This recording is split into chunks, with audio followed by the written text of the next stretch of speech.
নমস্কার। ২০২৬ বিধানসভা নির্বাচনের পূর্বে রাজ্যের একমাত্র উপনির্বাচন নদিয়ার আশি কালীগঞ্জ বিধানসভা উপনির্বাচন। আর এই উপনির্বাচনকেই পাখির চোখ করে লড়াইয়ের ময়দানে নেমেছে শাসক থেকে বিরোধী সব রাজনৈতিক দল। আগামী ১৯শে জুন এই কেন্দ্রে রয়েছে উপনির্বাচন। আর আজকে আমাদের সাথে রয়েছেন কালীগঞ্জ বিধানসভার উপনির্বাচনের তৃণমূল প্রার্থী আলিফা আহমেদ। নমস্কার, প্রথমেই আপনাকে স্বাগত।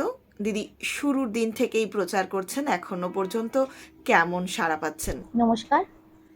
আমরা নির্বাচনী প্রক্রিয়ার মধ্যে আছি। প্রত্যেক দিন মানুষের কাছে পৌঁছচ্ছি, ভোট ভিক্ষা চাইছি এবং মানুষের কাছে গিয়ে যেটা দেখতে পাচ্ছি, আমাদের বিশেষ করে দিদির প্রতি এবং আমাদের দলের প্রতি আস্থা, ভালোবাসা, আবেগ এবং উচ্ছ্বাস ভীষণ ভালো সাড়া পাচ্ছি। এলাকার মানুষ কি দাবি বা অভিযোগ করছে?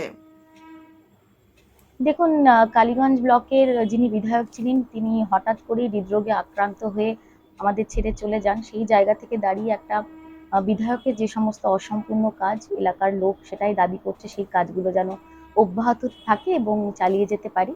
তো আমি আপনাদের আশীর্বাদে যদি জয়ী হই, আমার চেষ্টা থাকবে বিধায়কের যে সমস্ত অসম্পূর্ণ কাজ সেগুলোকে আগে হাত দেওয়া। জিতলে সবার আগে কোন কাজগুলোকে আপনি প্রাধান্য দেবেন? ঠিক যেমনটা বললাম, বিধায়কের অসম্পূর্ণ কাজগুলো দিয়ে আমি হাত দেব। তা সত্ত্বেও আমি যখন প্রত্যেক দিন বুথে বুথে ভিজিট করছি, মানুষের দ্বারে পৌঁছচ্ছি, স্থানীয় কিছু সমস্যা উঠে আসছে, সেগুলো লিখে রাখছি এবং আমার ক্ষমতায় যতটুকু কুলোবে, এই নির্বাচনী যে টার্মটা উপনির্বাচনের খুবই কম, তো যত সাধ্য আমি আমার চেষ্টা করব স্থানীয় সমস্যাগুলো সমাধান খোঁজার। আচ্ছা, একটা সোজা সাপটা প্রশ্ন, মানুষ আপনাকেই কেন ভোট দেবে? দেখুন, কালীগঞ্জের বুকে ২০১১ সাল থেকে তৃণমূল জয়ী হয়ে আসছে এবং প্রথমবার যখন ২০১১ সালে এখানকার বিধায়ক জয়ী হন শরীয়ুল নাসিরুদ্দিন আহমেদ, তিনি প্রায় ১৫৬ কোটি টাকার কাজ এই কালীগঞ্জের বুকে করে গেছেন। তারপরেও ২০২১ সালে তিনি প্রচুর কাজ করেছেন এবং আমাদের সরকার ৩৬৫ দিন দিন রাত মানুষের পাশে থেকে ৭০টিরও বেশি প্রকল্প দিয়ে মানুষের জীবনকে ঘিরে রেখেছেন, ভালো রেখেছেন। বাংলার মানুষ, কালীগঞ্জের মানুষ তাতে ভালো আছে। আমার আশা এগুলো দেখেই আমাদের দীর্ঘদিনের যে একটা লেগাসি এবং দলের উন্নয়ন, সেটার কে ভিত্তি করেই মানুষ আমাদের সপক্ষে রায় দেবে। বিগত দিনের ফলাফলের থেকে এই উপনির্বাচনের ফলাফলে কেমন পার্থক্য হতে পারে বলে আপনি মনে করেন? বিগত দিনে আপনারা দেখেছেন যে, যদি আমি বলি যে লোকসভা বা বিধানসভা নির্বাচন, তৃণমূল বেশ ভালো মার্জিনেই বিপক্ষদের হারিয়ে ক্ষমতায় এসেছে এবং আমার আশা, আমি যে ধরনের উচ্ছ্বাস এবং ভালোবাসা মানুষের কাছে পাচ্ছি, যে বিগত দিনের যে ব্যবধানটা ছিল লোকসভা এবং বিধানসভা নির্বাচনে, আমাদের চেষ্টা এবং আশা রইবে যেন সেই ব্যবধানকে আমরা ছাপিয়ে যেতে পারি। আচ্ছা, দলের গোষ্ঠী কোন্দল কি আছে বা এই নির্বাচনে তার কতটা প্রভাব পড়তে পারে? দেখুন, এই গোষ্ঠীদ্বন্দ্বের কথা আমি যখনই মিডিয়ায় আসি তখনই শুনতে পাই। বাস্তবে কিন্তু কোনো গোষ্ঠীদ্বন্দ্ব কিচ্ছু নেই। আম আমরা যবে থেকেই উপনির্বাচন ঘোষণা হয়েছে, তৃণমূল কংগ্রেস, কালীগঞ্জ ব্লক তৃণমূল কংগ্রেস, আমরা একটা পরিবারের মতো ঝাঁপিয়ে পড়ে শত্রুদের মোকাবিলা করছি, বিরোধী পক্ষের মোকাবিলা করছি এবং আমাদের যিনি এমপি ম্যাডাম আছেন এবং আমাদের মুখ্যমন্ত্রীর আদেশ অনুযায়ী সবাই ইনলাইন, আমরা একটা টিম ওয়ার্ক করছি এখানে, যেখানে দলের সকলেই হাতে হাত মিলিয়ে আমরা এই নির্বাচনী লড়াই লড়ছি। প্রচারে বিরোধী কোন দলের প্রভাব নজরে এসেছে, আর কোন দলকে আপনার প্রতিপক্ষ হিসেবে আপনি দেখছেন? দেখুন, কালীগঞ্জের বিগত দিনের যে সমস্ত নির্বাচন হয়েছে তার ফলাফল যদি দেখেন, কালীগঞ্জে মূলত মূল বিরোধী পক্ষ বিজেপি। কিন্তু আমি প্রচারে বেরিয়ে কোথাও বিজেপি বা কংগ্রেসকে খুঁজে পাচ্ছি না। চারিদিকেই আমাদের দিদির প্রতি লোকজনের ভালোবাসা। তো এই উপনির্বাচনে বিরোধী খুব বেশি যে দাঁত কামড়াতে পারবে, আমার সেটা মনে হয় না। বিরোধীদের অভিযোগ, এলাকার কোনো উন্নয়ন সেভাবে হয়নি, এখানকার স্বাস্থ্য পরিষেবাও ঠিক নেই, কর্মসংস্থানের কোনো প্রসার ঘটেনি। এই বিষয়ে আপনার মতামত কি? এলাকায় কিছু হয়নি এটা একদম মিথ্যে কথা। এলাকায় প্রচুর উন্নয়নের কাজ হয়েছে। কালীগঞ্জ ব্লকে যখন আমি যাচ্ছি নিজেই দেখছি যে এই রাস্তা নতুন হয়েছে, এই আইমাস লাইটটি বসেছে বা এই স্কুলটি তৈরি হয়েছে। কিন্তু একটা বড় এলাকায় সমস্যা তো কিছু থাকতেই পারে। হসপিটালগুলোতে আমি গিয়ে দেখেছিলাম কয়েক জায়গায় ডক্টর নেই, এটা একটা সমস্যা, এবং সেই সমস্যা থেকে পিছু হটার তো কোনো কারণ নেই। আমাদের চেষ্টা করতে হবে সেই সমস্যার যাতে সমাধান হয়।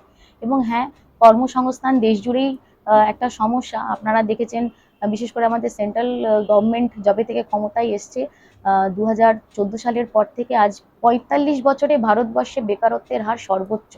এর থেকে লজ্জার কিছু হয় না। কিন্তু আমাদের মানবিক মুখ্যমন্ত্রী আমাদের বাংলার যুব সমাজের পাশে আছেন, এবং কোনো না কোনোভাবে তারা যাতে মানে কর্মক্ষেত্রে জয়লাভ করতে পারে, আমরা একটা দল হিসেবে তার চেষ্টা করব, এবং আমি চেষ্টা করে যাব, আমার ঊর্ধ্বতনকে জানাবো যদি আমরা যুব সমাজের পাশে থাকতে পারি। স্বাস্থ্য পরিষেবার উন্নতির জন্য কোন পদক্ষেপ আপনি নেবেন? না, হাসপাতালের পরিকাঠামো কালীগঞ্জে যথেষ্টই ভালো, কিন্তু সব জায়গায় তো একটা জায়গার উন্নতিকরণের একটা জায়গা থাকে। সেই জায়গাগুলোতে হসপিটালগুলোর আরো উন্নতিকরণ, আরো ফেসিলিটি যাতে বাড়ানো যায়, আমরা সেই চেষ্টা করব। পাশাপাশি ডক্টরের সংখ্যা যাতে বৃদ্ধি পায়, সেই আমি আবেদন আমার ঊর্ধ্বতনকে আমি জানাবো। যুব সমাজের প্রতি আপনার কি বার্তা থাকবে? যুব সমাজের কাছে একটাই বার্তা, তোমরা ভালো করে পড়াশোনা চালিয়ে যাও, পড়াশোনা করো, তোমাদের পড়াশোনা এবং শরীরের খেয়াল রাখা এই দুটোই মূল কর্তব্য এই বয়সে। এবং তারপর অবশ্যই আমি নিজে ইঞ্জিনিয়ারিং পড়েছি। আমি 15 বছর একটা তথ্য প্রযুক্তি সংস্থার সাথে যুক্ত ছিলাম। তো চাকরি কোন কোন ক্ষেত্রে হতে পারে আমার একটা বেসিক আইডিয়া আছে। আমি একটা মিটিংও করেছিলাম যুব সমাজকে, সেটা বলেওছি, আমার দিক থেকে তোমাদের যে কোনো রকম সহযোগিতা দরকার হবে, আমি সবসময় তোমার পাশে দাঁড়াবো, এবং বড় দিদি হিসেবে সেই গাইডেন্সটা দেবো। প্রচারে কোন ফ্যাক্টরটা বেশি কাজে আসছে, মমতা বন্দ্যোপাধ্যায়ের প্রার্থী না লাল সাহেবের দেখুন, কন্যা? দিদির থেকে বড় তো কিছু নেই, মমতা ব্যানার্জি দলের প্রার্থী, সেটাই শেষ কথা। সেই সঙ্গে সঙ্গে আমার বাবা অনেক পুরনো দিনের তৃণমূল কংগ্রেসের এখানকার সৈনিক, তারও একটা লেগাসি রয়েছে, মানুষ ভালোবাসে। তো দিদির আশীর্বাদ এবং বাবার দোয়া নিয়ে আমি এই নির্বাচনে লড়ছি। এখনো পর্যন্ত মমতা বন্দ্যোপাধ্যায়ের সাথে সাক্ষাৎ আপনার হয়েছে? ডাইরেক্ট হয়নি, আমি অধীর আগ্রহে মানে আগ্রহে অপেক্ষা করছি কবে দিদির সঙ্গে আমার প্রথম সাক্ষাৎকার হবে, এবং ওনার প্রণাম এবং আশীর্বাদ নেব। কালীগঞ্জ বিধানসভার তেজনগর ঘাটে ব্রিজের দাবি সাধারণ মানুষের, কি বলবেন এই বিষয়ে?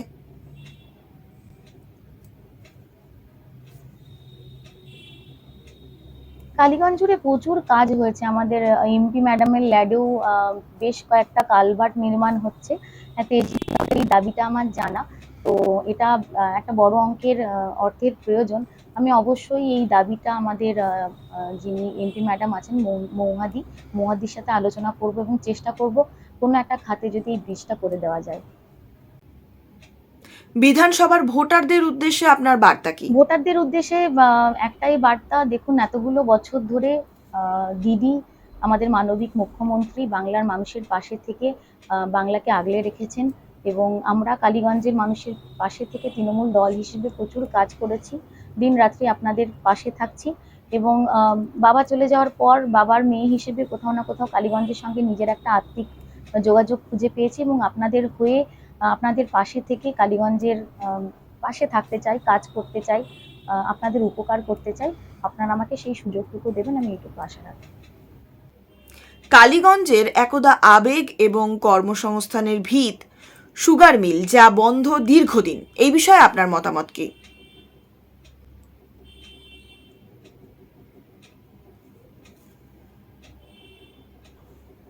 দেখুন, এখানে যে সুগার মিলটা ছিল ওটা খাইতান গ্রুপের, ওটা একটা প্রাইভেট মিল ছিল, যেখানে সরকারের হস্তক্ষেপ করার কোনো জায়গা ছিল না। ওই মিলে আমার বাবাও অনেক আগে জেনারেল ম্যানেজার ছিলেন। মিলের পুরো বিষয়বস্তুটাই আমার জানা। তো যেহেতু ওটা প্রাইভেট প্রপার্টি, তাই সরাসরিভাবে সরকারের হস্তক্ষেপ করার জায়গা নেই। কিন্তু খাইতান গ্রুপের সাথে আমার পারিবারিক চেনা জানাশোনা আছে। আমার খুব ইচ্ছা আছে, বাবাও এটা করেছিলেন, খাইতান গ্রুপের সাথে একবার একটা মিটিংয়ে গিয়ে যদি ওই মিলটাকে ঘিরে আমরা কিছু ভাবতে পারি, তাতে পলাশী 2 নম্বর অঞ্চলের এবং সমগ্র কালীগঞ্জেরই প্রচুর কর্মসংস্থান হবে বলে আমার বিশ্বাস। আমার এটা মাথায় আছে, এবং আমি সেটার জন্য চেষ্টা করব। আচ্ছা, এলাকায় অনেকেই বলে লাল সাহেব বিধায়ক হলেও তাকে ঘরের মানুষ হিসেবেই পেয়েছিলেন। আলিফা আহমেদ জিতলে তাকে কি সাধারণ মানুষ ঘরের মেয়ে হিসেবেই পাবে? দেখুন, আমার বিগত যে ১৫ বছরের কর্মজীবন সেটাকে আমি ত্যাগ করে আজকে এই কালীগঞ্জের মানুষের ডাকেই কোথাও না কোথাও মাটির টানে আপনাদের মাঝখানে এসে উপস্থিত হয়েছি। এবং যতদিন আপনারা আমাকে সুযোগ দেবেন এবং আমাদের মাননীয় মুখ্যমন্ত্রী এবং আমাদের দলের সভানেত্রী চাইবেন, আমি এই কালীগঞ্জের মাটিতেই থেকে মানুষের সেবা করতে চাই এবং আপনাদের ঘরের মেয়ে হয়ে উঠতে চাই। বিভিন্ন নির্বাচনে বিরোধীদের অভিযোগ শোনা গেছে ভোট সন্ত্রাসের। এখানেই কি সেই একদম অভিযোগটা ভিত্তিহীন উঠবে? অভিযোগ। কোনোদিন কালীগঞ্জের বুকে কোনো সন্ত্রাস হয়েছে বলে আমার জানা নেই এতগুলো বছরে। বিরোধীরা প্রচুর মিথ্যে কথা বলে, সেগুলোকে ইগনোর করাই ভালো। প্রশাসনের ভূমিকা কেমন নজরে এসেছে? প্রশাসন প্রশাসনের মতোই কাজ করছে। এক্সট্রা আলাদা করে কিছু বলার নেই আর কি, তারা তাদের মতো কাজ করছে।